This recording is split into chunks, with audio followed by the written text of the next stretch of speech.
اعوذ باللہ من الشیطان الرجیم، بسم اللہ الرحمن الرحیم،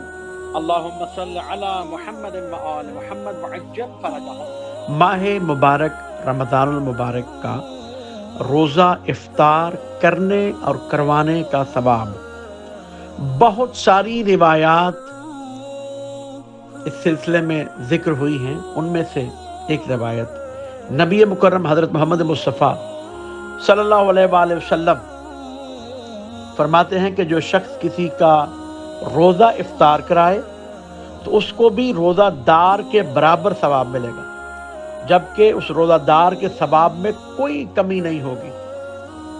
نیز اس طعام کی قوت سے افطار کرنے والا جو نیکی کرے گا تو اس کا ثواب بھی افطار کروانے والے کو ملے گا۔ ایک روایت میں ذکر ہوا ہے کہ امام جعفر صادق علیہ السلام نے فرمایا کہ ہماری جد نبی مکرم حضرت محمد مصطفیٰ صلی اللہ علیہ وآلہ وسلم نے فرمایا کہ جو شخص اپنے مومن بھائی کا روزہ افطار کرائے اس کو 30 غلام آزاد کرنے کا ثواب ملے گا، اور اس کی وہ دعا بھی قبول ہوگی جو قبول نہیں ہو رہی۔ ایک اور روایت میں ہے کہ چھٹے تاجدار امامت و ولایت امام جعفر صادق علیہ السلام نے فرمایا، مومن بھائی کے گھر روزہ افطار کرنا تیرے روزے کے مقابلے میں 90 گنا زیادہ ثواب رکھتا ہے۔ پہلی روایت افطاری کروانے کے متعلق، یہ روایت افطاری کرنے کے متعلق،